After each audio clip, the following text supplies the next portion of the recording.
Oke, yang berikutnya kita masuk pada bagian yang ketiga. Pada bagian yang ketiga ini kita membahas tentang asuhan keperawatan pada pasien dengan diabetes mellitus. Untuk pengkajian keperawatan sendiri yang perlu kita tanyakan adalah keluhan utama. Keluhan utama yang ditanyakan tentunya berhubungan dengan penyakit diabetes mellitus. Kita sudah belajar, sudah tahu kalau misalkan tanda dan gejala diabetes mellitus itu ada, yaitu 3P, yaitu kita bisa tanyakan ke pasien atau ke keluarga pasien. Ya, ada rasa haus berlebihan apa tidak, sering buang air kecil terutama pada malam hari apa tidak, rasa lapar yang berlebihan apa tidak, ada tidak terjadi penurunan berat badan, lemah, penglihatan kabur, luka yang sulit sembuh, gatal-gatal, kram, kesemutan atau paresthesia pada tangan dan kaki sebagai komplikasi dari diabetik neuropati, ada nyeri di sendi, kaki dan juga di perut apa tidak, gimana riwayat kesehatan pasien, riwayat keluarga, pengobatan sebelumnya, komplikasi yang pernah dialami sebelumnya apa tidak. Kita bisa lakukan namanya pemeriksaan fisik, ya, inspeksi, palpasi, perkusi dan juga auskultasi, tergantung dari tanda dan gejala yang dialami oleh pasien, tergantung dari komplikasi yang dialami oleh pasien. Ya, pemeriksaan fisik lainnya apa? Vital sign sebagai hal yang paling mendasar yang bisa merepresentatifkan kondisi fisiologis pasien secara umum. Ya. Yang berikutnya adalah pemeriksaan neurologis. Ya, kalau misalkan hasil akhirnya menyebabkan komplikasi neurologis, ya, pemeriksaan kaki, pemeriksaan tanda-tanda dehidrasi, ya, pemeriksaan penunjangnya bisa kita kolaborasi untuk melakukan pemeriksaan GDP, HbA1c, lipid profil, ya, EKG dan pemeriksaan lainnya sesuai dengan komplikasi yang dialami oleh pasien atau sesuai dengan tanda dan gejala yang dialami oleh pasien. Untuk pemeriksaan fisiknya sudah saya bagikan supaya lebih mudah dipahami sesuai dengan komplikasi atau keluhan yang dialami oleh pasien. Pada sistem kardiovaskular bisa lakukan inspeksi, palpasi, perkusi dan juga auskultasi. Inspeksi lihat tanda-tandanya edema apa, ada apa tidak, warna kulit, CRT dan seterusnya. Palpasi bisa palpasi nadinya, ya, ada takikardi, takiaritmia, bradikardi, ya, ada nyeri perut, nyeri pada kaki dan seterusnya. Ya, untuk perkusi sendiri tidak spesifik, ya, untuk pasien dengan masalah kardiovaskular. Auskultasi bisa kita lakukan auskultasi bunyi jantung, ada tidaknya murmur apa tidak.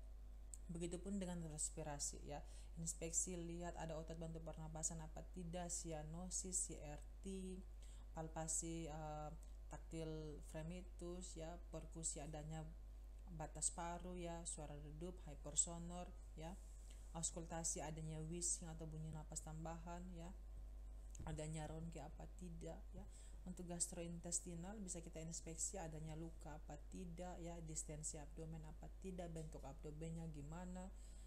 Untuk palpasinya bisa kita palpasi ada nyeri tekan, hepatomegali, splenomegali sebagai komplikasi dari diabetes. Yang berikutnya integumen, ya, inspeksi yang bisa kita lakukan adanya luka apa tidak, ulcus decubitus ada apa tidak, perubahan warna kulit, ada tidaknya tanda-tanda infeksi, ya. Palpasi bisa kaji suhu kulitnya pasien, ya, turgor kulitnya gimana, adanya edema apa tidak, bisa kita kaji. Yang berikutnya adalah neurovaskular, ya, bisa kita kaji kekuatan ototnya seperti gimana, ya, adanya nyeri tekan apa tidak, kita bisa lihat, ya, inspeksi adanya kelemahan otot, atrofi otot dan gangguan koordinasi lainnya. Oke, yang berikutnya adalah diagnosa keperawatan. Diagnosa keperawatan ini sudah sangat familiar, ya, kita bisa dapatkan setelah kita lakukan pengkajian keperawatan.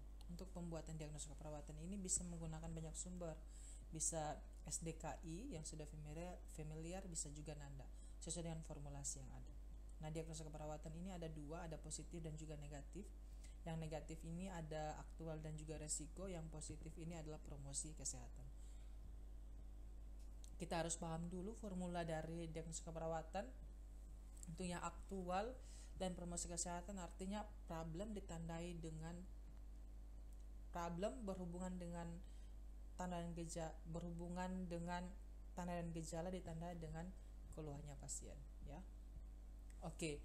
Untuk diagnosa keperawatan, ya, yang tanda dan gejalanya, ya, minimal mayor itu 80% 80 sampai 100% untuk validasi diagnosis. Untuk data minornya boleh ada, boleh enggak ada. Kalau ada pun ditemukan untuk mendukung si penegakan diagnosis. Oke, yang berikutnya diagnosa keperawatan ada yang biasanya muncul pada pasien dengan DM ya. Saya pikir untuk penentuannya kalian sudah paham, sudah saya ulangi dalam materi-materi sebelumnya juga ya.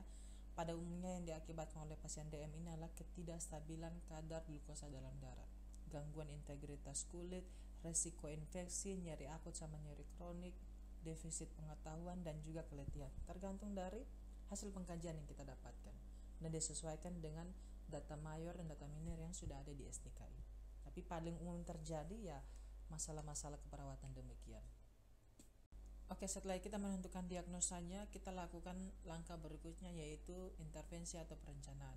Intervensi atau perencanaan yang bisa kita lakukan yang pertama, monitor kadar gula darah. Yang pertama, pantau gula darah pasien secara rutin, baik puasa, sewaktu maupun 2 jam setelah makan ya. Catat ya, monitor fluktuasi glukosa darahnya gimana, naik turunnya dicatat ya, sehingga kita bisa tahu perubahan gula darah dengan pemberian insulin yang diberikan ya. Laporkan nilai gula darah yang abnormal kepada tim medis. Bisa kita edukasi ke pasien tentang pengolahan glukosa darah. Yang berikutnya adalah pemahaman tentang glukosa darah yang normal itu seperti gimana. Penggunaan alat monitor gula darah secara mandiri itu seperti gimana. Gejala dan penanganan hipoglikemi dan hiperglikemi itu seperti apa. Dan ajarkan pentingnya kepatuhan terhadap diet, obat dan juga aktivitas fisik kepada pasien. Yang berikutnya adalah kolaborasi terapeutik. Kolaborasi terapeutik ini adalah kolaborasi dengan tim medis untuk penyesuaian terapi insulin atau obat anti diabetik yang oral jika diperlukan. Yang berikutnya bisa kolaborasi dengan ahli gizi untuk merancang pola makan yang sesuai dengan kebutuhan pasien itu seperti apa. Yang berikutnya adalah dukungan nutrisi. Dukungan nutrisi ini bisa kita anjurkan ke pasien untuk menghindari karbohidrat sederhana dan memilih makanan dengan indeks glikemik yang rendah. Yang berikutnya adalah dorong untuk konsumsi banyak serat seperti sayuran, buah-buahan yang aman untuk pasien dengan diabetes mellitus. Dan berikutnya adalah instruksikan pasien untuk tidak melewatkan makan, terutama saat menggunakan insulin yang short acting. Yang berikutnya adalah aktivitas fisik. Aktivitas fisik yang ringan bisa dilakukan dengan berjalan ya, misalkan selama 30 menit per hari sesuai dengan toleransi yang bisa dicapai oleh pasien, yaitu yang bisa dicapai oleh pasien. Setelah itu pantau kadar glukosa darah atau responnya terhadap aktivitas fisik yang dilakukan, terutama resiko hipoglikemi setelah lakukan aktivitas fisik. Yang berikutnya adalah pencegahan komplikasi. Pencegahan komplikasinya ini ajarkan pasien untuk mengenali dan menangani gejala hipoglikemi ya. Yang berikutnya adalah ajarkan pasien untuk hidrasi yang cukup dengan mengurangi risiko dehidrasi akibat dari hiperglikemi. Ajarkan manajemen nyeri dan terapi nutrisi. Setelah kita rencanakan ya, kita lakukan intervensi keperawatan seperti yang tadi sudah dijelaskan ya. Peningkatan nutrisi, peningkatan pengetahuan, pengolahan luka, pencegahan komplikasi dan juga manajemen. Nah, untuk evaluasi keperawatan yaitu pasien harus kita kaji lagi, evaluasi lagi pasien memahami manajemen nyeri, tentang diabetes dari diet, obat-obatan dan aktivitas yang sudah kita edukasi apa belum. Ya, dia paham apa tidak setelah kita berikan edukasi. Yang berikutnya, kaji ada tidak tanda-tanda komplikasi dari pasien, misalkan infeksi, luka yang tidak membaik dan makin memburuk ya, kita kaji. Yang berikutnya adalah kadar gula darah ya, terkendali sesuai target apa tidak, tercapai apa tidak. Yang berikutnya, pasien mampu untuk melakukan perawatan mandiri secara optimal, khususnya perawatan luka dan manajemen diabetes yang sudah kita ajarkan kepada pasien. Berikut adalah referensi yang bisa kalian pakai ya sebagai penunjang dalam pembelajaran diabetes hari ini, khususnya di mata kuliah Medical Surgical Nursing 2. Oke, berikut saya akan sampaikan mengenai kunci jawaban dari latihan soal yang pertama, nomor 1B, nomor 2B, nomor 3B, nomor 4B, nomor 5C, nomor 6A ya. Jadi bisa dikalkulasi benar berapa, salah berapa dari anatomi fisiologi yang sudah disampaikan dalam bentuk pertanyaan pilihan ganda, ya bisa evaluasi diri lagi. Ya, berikut perkuliahan kita hari ini.